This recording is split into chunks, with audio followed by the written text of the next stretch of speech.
The test is in 4-part, Part 1, Part 2, Part 3, and Part 4. Now look at Part 1.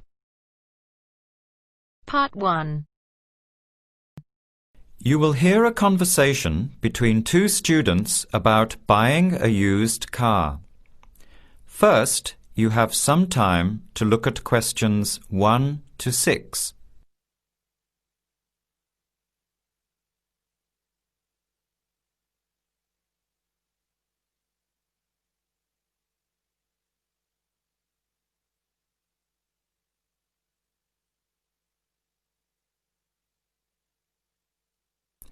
Answer the questions as you listen. You will not hear the recording a second time. Listen carefully to the conversation and answer questions 1 to 6.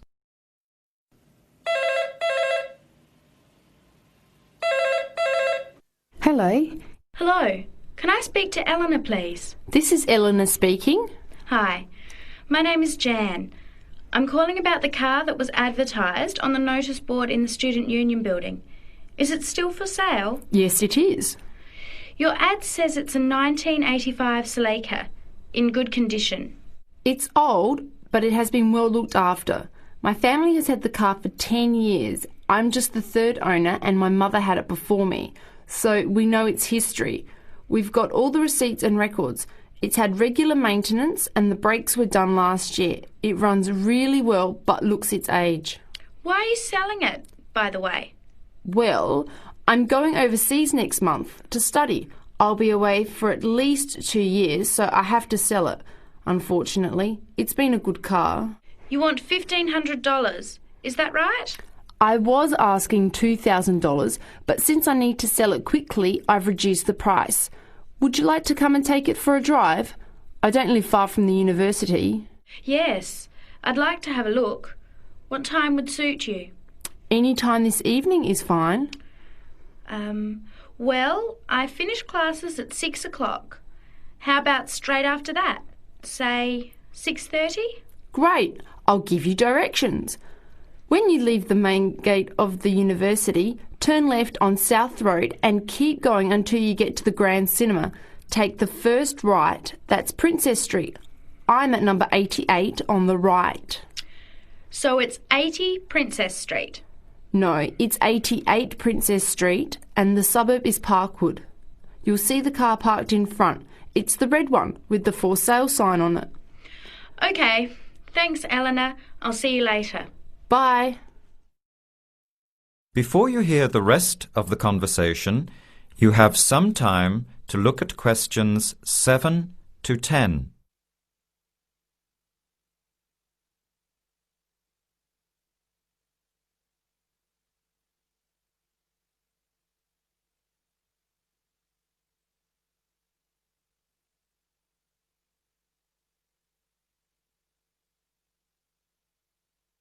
Later that day, at the university, Jan meets up with her friend Sam and tells him about the car.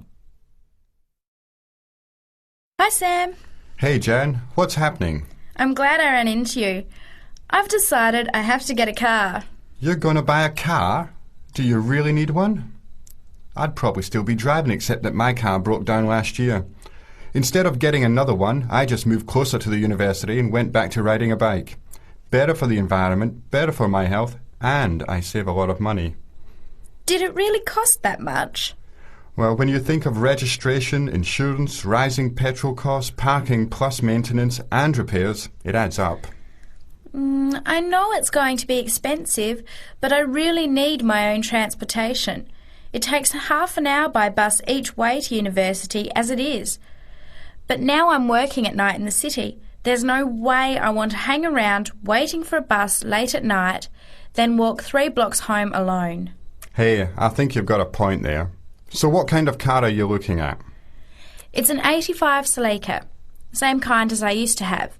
The owner's asking $1,500. That's pretty old. How many kilometres has it done? You know, I forgot to ask. I'll have to check tonight when I go to see it. Would you be able to come with me to have a look? At about 6:30? Sure, I'll come. but I don't know a lot about cars. I do know one thing, though. I wouldn't buy an old car without having a mechanic look at it first. That's a good idea. But won't it cost a lot? Not really. You can get a check done through the Automobile Association for $80, and it comes with a report on the condition of the car.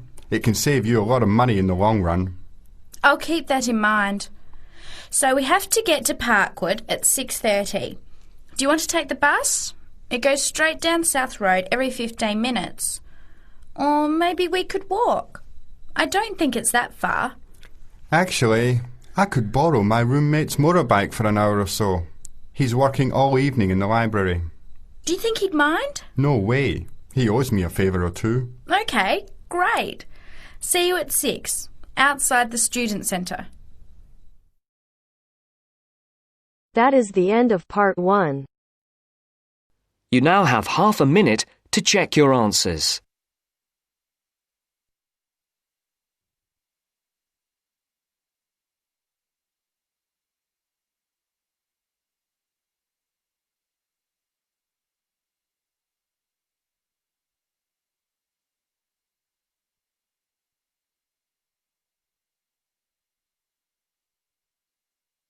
Now turns to part 2. Part 2. Section 2. You are going to hear a lecture about dining services. First, you have some time to look at questions 11 to 14.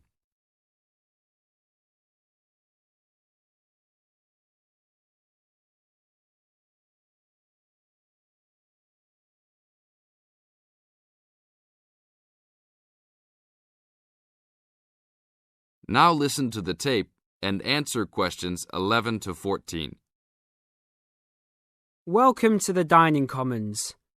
This is the newest facility on campus, and I'm proud to say also one of the best. I know that all university students miss eating home-cooked food. Well, this year we are hoping to provide students with food and services that will make you feel at home, even without your family. The administration has been listening to the voice of the students. Students gave us frequent suggestions last year as to how we could improve the university. One of the most frequent suggestions was improving the dining options. We have been working hard all summer to come up with ideas that will make student life in the dormitories more pleasant. One of the new options we are offering in the dining facilities is variety in student meals. Last year, there was a set menu for every dinner, so if students didn't like the food, there was no choice. Students had to eat whatever was served. But this new dining facility has 3 completely unique areas, each with a different theme. At every meal, there will be 3 options for students to choose from. For example, there might be Italian food at station number 1, which might consist of pizza and pasta. At station number 2, there would be American food, consisting of hamburgers and hot dogs. At station number 3, there could be vegetarian soups and salads, accommodating all the vegetarians. We hope that with the greater selection of food, all students will find something to their liking. Now look at questions 15 to 20.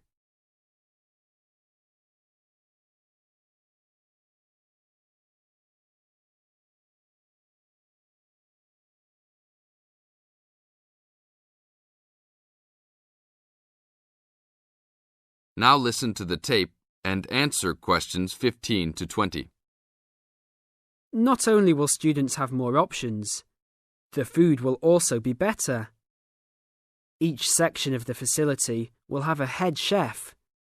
These are real chefs that have been trained in culinary school and have been hired specifically by the school to work in the dining facilities. All of the chefs have a speciality. The school is hoping that these chefs will prepare better tasting and more nutritious food. Every student will be able to make suggestions and also give their input as to which menus taste better. Last year, many students complained that the dining facilities didn't have very convenient hours. This year, we hope to change that. We will open for breakfast at 6 a.m. to accommodate all the early risers. In the evenings, we will open until midnight for all the students that like to go for a late night snack. The afternoons will still remain closed, but we will have a student store open that will provide all students with drinks and fruit. The student store will be open every day from 2 p.m. to 5 p.m. Every student that has paid full tuition and dormitory fees has already paid for their dining facility fees. Students can eat at any time and in any amount for free. If you are a student that does not live in a dormitory, you can still purchase a dining facility card. This card will entitle you to the full services of the dining facility. This card is available only for students and is not open to the general public. If you are not a student and wish to dine here, you must purchase meals at the door. There are a few rules to follow. Even though we do not limit the amount of food that can be taken, we do not want students to waste food.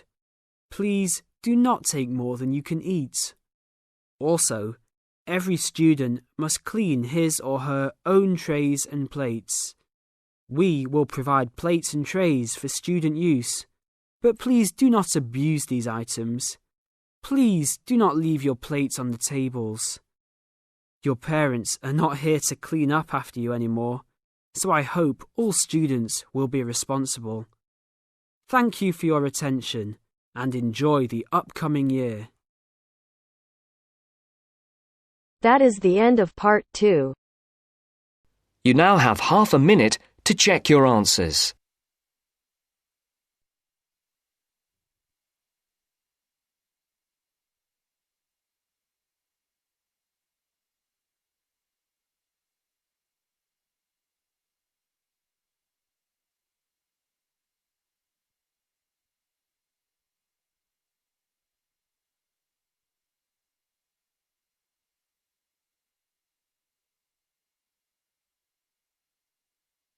Now turns to part 3. Part 3. You'll hear a woman calling Laverton Arts Centre for some information.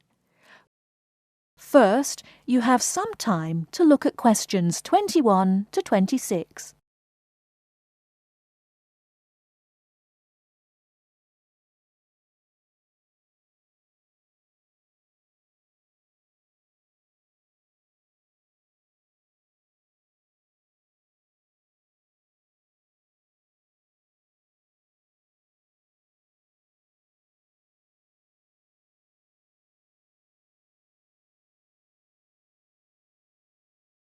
Now listen carefully and answer questions 21 to 26. Laverton Arts Centre. How can I help you? Hello. I've been to the Arts Centre a few times recently, and I understand you have this scheme for regular visitors. The Friends of Laverton Arts Centre. Yes, that's right. I wonder if you could tell me a little about it.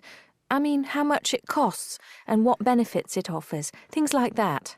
Certainly. Well, first of all, the good news is that we've recently changed the scheme. It used to cost £15 a year, but now it's free. All you have to do is fill in an application form. You can either come to the Arts Centre and do that here, or you can go to our website and apply online. And so what are the benefits of joining? There are actually quite a few. As a friend of Laverton Arts Centre, you'll receive a newsletter every 3 months with information on all the forthcoming events. That sounds useful.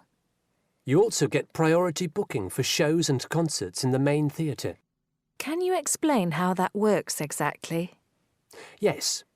What that means is that when tickets go on sale, for the first 2 days they're only available to Friends of the Arts Centre. So as long as you book early, you can make sure you get seats. Great!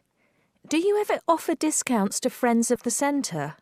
Under the old system, when you had to pay to be a member, we did. Under the new system, there won't be any discounts for shows in the main theatre or films at the Arts Cinema. Having said that, we will be offering some discounts to members for performances in the small theatre. There'll be information about this in each issue of the newsletter. I suppose I can find that information online as well, can I? Absolutely. Actually, we're redoing our website at the moment. Right now, there actually isn't a special section for Friends of the Arts Centre on the website. Once the site's been redesigned, there will be. You'll be able to put in your username and password and enter a special section just for you. It sounds excellent. Are there any requirements, though? I mean, as a member, do I have to do anything? Yes, sorry, I forgot to mention that. There are no formal requirements at all, though obviously we have this scheme to encourage people to attend events here regularly. So we ask that you attend at least 4 events a year, whatever they are, if you possibly can.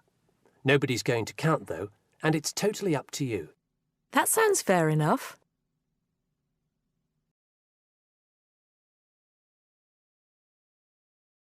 Before you hear the rest of the talk, you have some time to look at questions 27 to 30.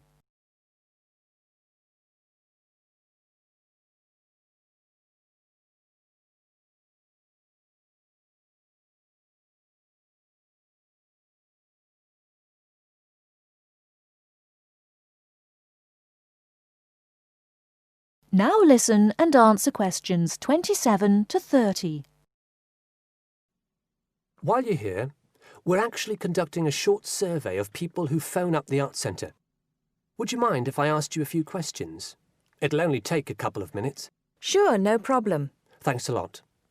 So, how many times have you visited Laverton Arts Centre in the last 6 months? Well, I've only lived in the area for the last 4 months, so not that many times. 3, I suppose.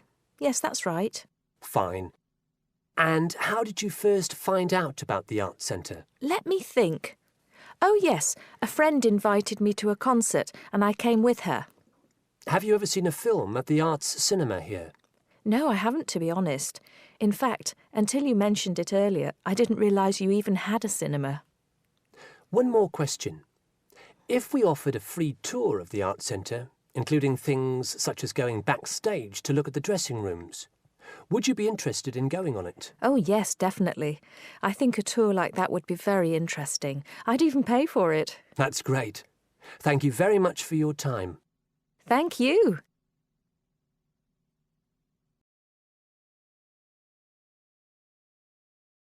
That is the end of part 3.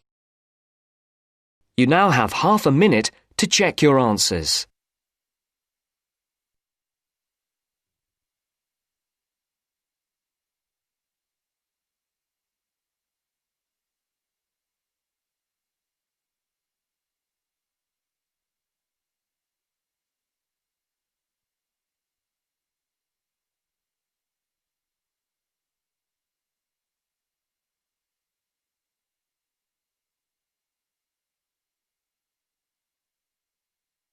Now turns to part 4.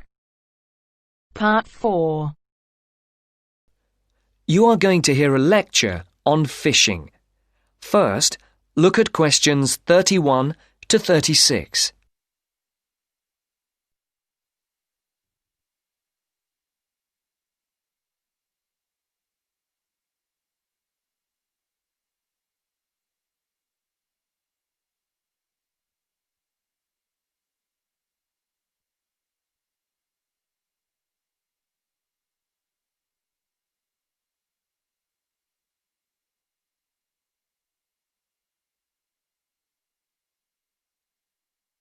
As you can see, there are 4 alternative answers, A, B, C, and D, for each question. Decide which alternative is the most suitable answer and circle the correct letter. Good morning again, ladies and gentlemen. And in case you've forgotten, my name is Dr. North from the Marine Habitat Research Unit at the university, and I'm going to continue from the lecture that I gave a fortnight ago on humankind's relationship with the sea from a historical point of view, and also on attitudes to different types of fishing. In today's talk, I would like to focus on the current problems in the fishing industry in Europe, and in particular, the present scarcity of marine fish. As with the last lecture, I've placed a book list, a few relevant articles, and a copy of this lecture on the department website. A statistic to begin with. Since the 1970s, stocks of the most heavily fished species have fallen, on average, by 90%. And why has this happened? Well, there's a chain of events which begins with the demographic changes that have taken place in the world over the last century. During this time, the world population has grown at a phenomenal rate, with efficient and heavy fishing, which is technology-driven, meeting the increasing demands for food. As a consequence, many fishing stocks in the European waters, from the Atlantic to the North Sea and the Mediterranean, are now on the verge of collapse. But the problem is not restricted to European waters. It's a situation that's all too clear all around the world. Fish stocks in the Pacific Ocean, for example, are now on the verge of collapse due to a combination of overfishing and natural changes in ocean ecology. And there's another reason behind the increased demand for fish, and that is the changes in the eating patterns of different countries. Certain countries have a long tradition of fishing, for example, the southern European countries, but eating patterns have changed in countries like the United Kingdom, where fish was once considered as food for the poor rather than the rich. People have been turning to fish as a cheap and healthy alternative to meat, driving up demand and depleting stocks. Food scares like BSE and foot and mouth disease have also driven people away from eating meat, which again is invariably replaced by fish. Before the speaker continues, look at questions 37 to 40.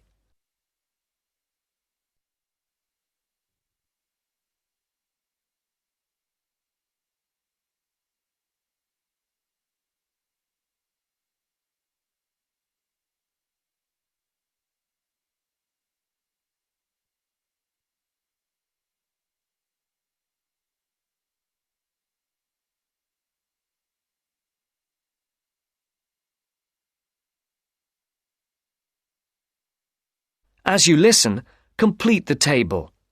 Write no more than 3 words for each answer.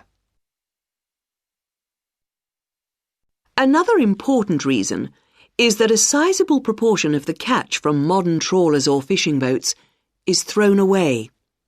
Nets quite often land fish that are not wanted and which are thrown back into the sea dead.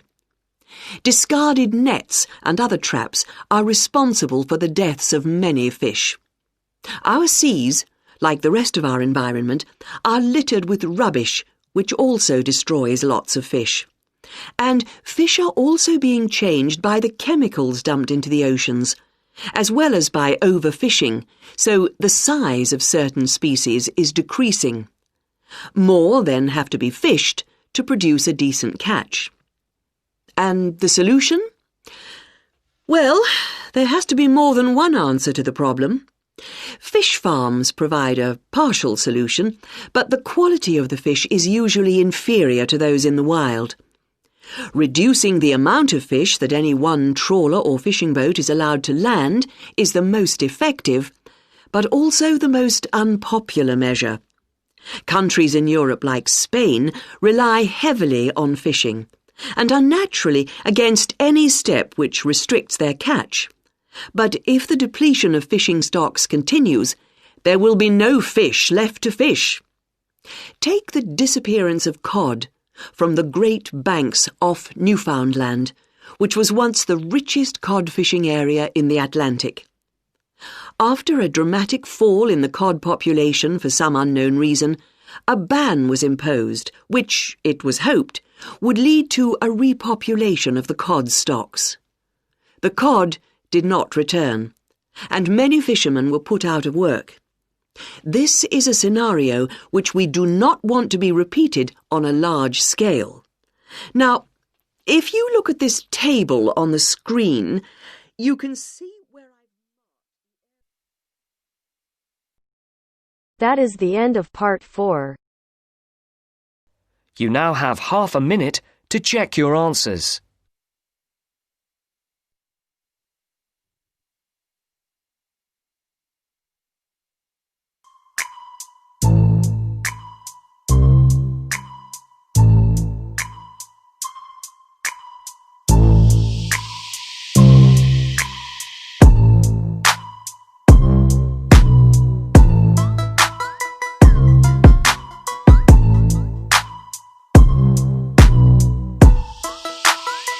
That is the end of the test.